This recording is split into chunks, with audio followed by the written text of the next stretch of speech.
Good afternoon. Welcome to another edition of SiGMA podcast. Today, almost 1 year to the date, we're going to be meeting Enrico Bradamante, the CEO, the president of iGEN, and we shall be discussing, let's say, state of the union, state of gaming, 1 year later in Malta. First off, how are you doing? I am very well, Trevor, and thank you for inviting me again. As you said, the first year anniversary of the last time we had you on the podcast. Exactly. So it's fantastic to be back, and thanks to SiGMA as well for hosting us in this very professional studio. It's changed a bit, but it actually is quite a good setup. Great. It's a great setup. So let's start off. iGEN. Health check 1 year later. How's iGEN doing? iGEN is continuing along its mission of bringing positive change within Malta, focusing on the gaming industry. And over time, the topics change that are on the boilerplate. And I would say today, the main pieces of work that we are driving are very much around Article 56A or Bill 55 and all the player claims. That is, I would say, at the top of the list. We're talking about the corporate tax code, the Pillar 2, the new corporate tax code. We're very much involved in discussions around the HQP, the High Qualifying Program, which is critical to bring senior talent to the island and retain the senior talent. And more broadly, to ensure that Malta remains the best jurisdiction for iGaming.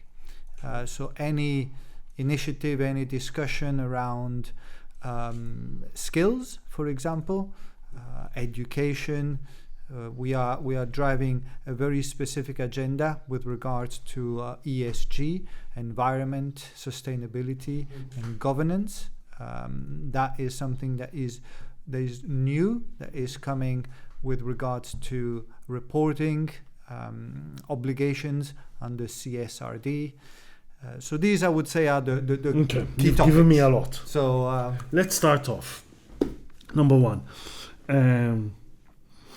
Bill 55, Article 56A. Where do we stand over there? Because October, November last year, I had Antonio Guillo over here, one of the authors of Bill 55, Article 56A, one of the lawyers involved in the cases, which are currently taking place. But we don't hear much from the courts. It doesn't get reported much. Is there a specific reason why it's not getting reported much, or is it just because it's not important to the court journalists? Do you believe more people should be aware as to what is going on in court with regards to Article 56A, Bill 55? I would say that so Bill 55 is a law that has been passed. And it's become Article 56A. And it's Article 56A. So let's say that legislative process is done. So there's nothing, let's say, to report. Okay. Then what you have is a number of court cases that come to Malta. Yes. After having been, fought and typically lost in the other European jurisdiction, be that Austria or Germany. Austria or Germany are the main two players over here. Are the main ones, but also I've Netherlands. also heard, and Switzerland. I don't know if that's true or not. There are a few cases that are also in other countries, including Switzerland. But I would say the bulk is still Austria and Germany. So we focus on that. Okay. I would say Netherlands is the next one. Okay. However, to your question, there are no, let's say, statistics. There are no statistics in terms of how many cases are being, brought how many have Malta, been won, how many have been lost, how many have been won utilizing Article 56A. Or not. So those. So you're telling me? Sorry, I'm interrupting, Enrico, but you know my style. But you're telling me then that certain cases have also been won not on the basis of Article 56A? Absolutely. On what basis, Mela, were they won, if you don't mind me asking? So the details are public and are case by case, because when we talk about Malta as a jurisdiction, as a hub, but the courts themselves, they have different judges, and the different judges will have different interpretations. The companies themselves, they have different, let's say, risk appetite or appetite for fighting these cases, and they would bring the, let's say, legal arguments that are relevant to that particular case. So it's not one size fits all for every single case. So every single case is unique to itself then. That's always going to be the case. The high level, let's say, grievance is the same, is players who have deposited money. But the methodology is different. But the story, the methodology, the legal approach is different. So this is why I think you do not have, consistent reporting. The information is there, it's public, but there is not one party, one stakeholder that necessarily has an interest in compiling and digging out the data and compiling it to at this stage, to each his own. If you're interested in finding out, then you're going to have to do the research yourself. Pretty much. Now, the legal firms, and this is the interesting thing, the legal firms that are involved are probably the experts in this, right? And there are a number of legal firms in Malta, and a number of legal firms in Germany and Austria. No, but at the end of the day, it's the Maltese who are going to fight it out in the Maltese courts. Yes, that's where it ends up in the end. Yes. So it's not a one size fits all. To your point, it's a very heterogeneous picture with different approaches. Have you attended any of the hearings yourself, just out of curiosity? Personally, I have not. No. You haven't? No, I am not a lawyer. I am not into that level of detail. So. And I heard some of the proceedings are still in Maltese in certain cases. So yes, and in a number of the cases, I don't know if it's most or a lot, but in a number of the cases, the MGA is present as well. Because we haven't mentioned the MGA over here. Yes. But the MGA was one of the, let's say the MGA was the glue to bring together all the stakeholders to go for Bill 55. Absolutely. Right? Absolutely.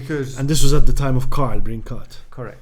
I actually met, unfortunately today, I met Carl, but in unfortunate circumstances, because we have a common friend who unfortunately, I'd like to also remember him here, Lorenzo Vella, the permanent representative of the European Commission to Malta.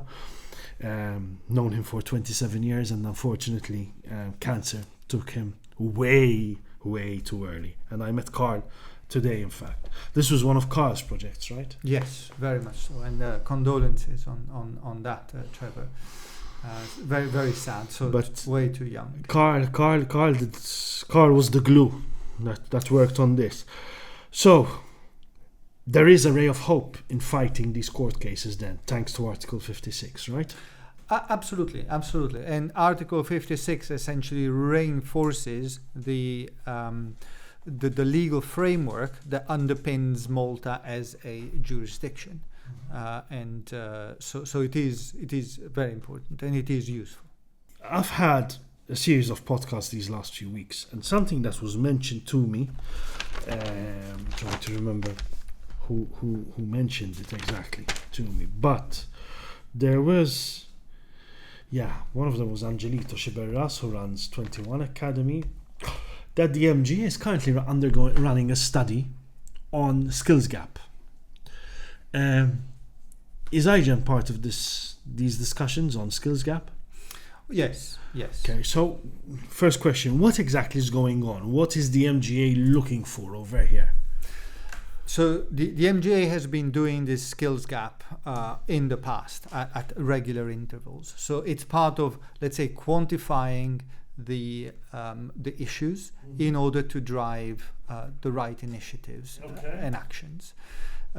It's no surprise. It's in the reports by the MGA that the majority, let's say 70% of the employees that work in gaming are foreigners, and only 30% are Maltese. And this ratio has not really changed much over the years, which means that as an industry, we still struggle to find people that have the right skills that we need as an industry, attract them and retain them in Malta, the locals. So over the years, we have been involved as iGEN. Why do you think that is going on? I think it's a different, there are many reasons. Many facets to the problem. Many facets to the problem. Okay. One is structural, let's say. There are some professional figures, for example, technology. The iGaming industry is a high-tech industry. Yes. Software development, web designers, graphic artists. Game designers. Yes, or websites, design, all that artistics. These are roles that are part of the are integral to the online gaming industry, because it's a high-tech industry. And we're not producing enough in Malta. And in Malta, Malta is not producing enough of that type of professional. Can I phrase the question differently? Is it because we're not producing enough numbers, or is it because we're not pushing people in that direction? In the direction of those jobs. I think it's both. So I would say from a overall education mix, those professional figures that are coming out of university over the years are not enough to satisfy the entire demand. But you mentioned university, there's MCAST as well. Yes, universities, MCAST. We are in regular discussions, in regular conversations through the MGA and Gaming Malta with the educational institutions. So you can't contact them directly yourself, or you have to go through MGA? No. It's not that I have to, but that's how iGEN has been working. That's how iGEN has been yes. working. Okay. But this feedback has not changed over time, and the ratios have not changed. But there have been some actions. So there is a course in MCAST that prepares on gambling. In fact, Gaming Malta. I forget his name. Ivan Filletti. Ivan Filletti, he was a guest and we spoke about it, and even he himself lectures in this course. Yes. But how can we start pushing people, youngsters, telling them there is a career in gaming? It's almost as if this country sometimes it lives in a situation where we want the industry, but we don't promote the industry enough. I mean, a few months ago, the island was bombarded with careers, and I don't want to get into any discussions there, but careers in the film industry. And we know the discussions going on over there. To me, careers in the gaming industry are actually something tangible, something which lasts. There used to be this fear, Enrico, you remember? Because they'll pack up their bags and leave. Yes. I mean, we should really now forget that. This industry is here to stay. So, the industry is here to stay. How can we strengthen it? I believe we should put a similar push of attracting youngsters towards the sector and normalizing the sector. Listen, just because they're joining the gaming sector, it does not mean that they're going to become professional gamblers. But the industry is regulated. It's very well regulated. They're just going to be servicing a strongly regulated sector. Yes. I mean, you are a convert, so to speak. You used to work in the gaming industry as well. I worked in every aspect. And you're service provider, regulator, supplier, operator, and now consultant. So you are a poster boy for the Maltese professionals, right? You are an example for that. I've grown up in this industry. But we need more. We need more stories. So one of the things that we're doing with YI Gaming, which is part of iGEN, is really to tell the stories of these professionals. YI Gaming, again, I wanted to touch on that initiative. So why iGaming is exactly that. It's a website. It's a resource that is available mainly for young professionals, but for professionals in general, who are interested in a career in gaming, and they have access to a number of stories, a number of, we call them iGaming ambassadors. They are Maltese professionals who have, through their career, taken the jump and joined the iGaming industry, and they tell how they got to where they got to, and how they progress their career, etc. In addition, from that website, you can do a search. Today, there are over 600 open positions within the iGaming industry served through iGEN. And what's the rate of filling those positions? It depends on the position, right? It depends on the position. You have positions from customer support agent, entry level positions, all the way to a CFO, and those are all the individual companies that are hiring. But the industry is extremely dynamic. So there is a rate of change, which is very high. I would say much higher compared to the average Maltese company. Yeah. And so if the professional is more used to having, a stable career, a stable environment where you join a bank or a law firm and you have let's say a steady, I wouldn't say slow, but the iGaming industry is much more dynamic. Mm-hmm. And that works very well for some, like yourself, but maybe not so much for others. And that's also a reality of the iGaming industry. I don't know if we've passed the 20-minute mark. We have. We have to end. We might be meeting again. So this is what's happening. We're really getting into the detail on issues rather than just passing superficially, because we need to. And it's also to the benefit of our viewers. We're realizing that the viewers are enjoying this content. So again, I thank you for joining. I thank you, the viewers, and also urge you to subscribe to SiGMA.world channel to post notifications so you're aware of the latest content we're pushing out. And thank you so much for your support. It's much appreciated. Thank you, and we'll see you in another episode of the SiGMA podcast.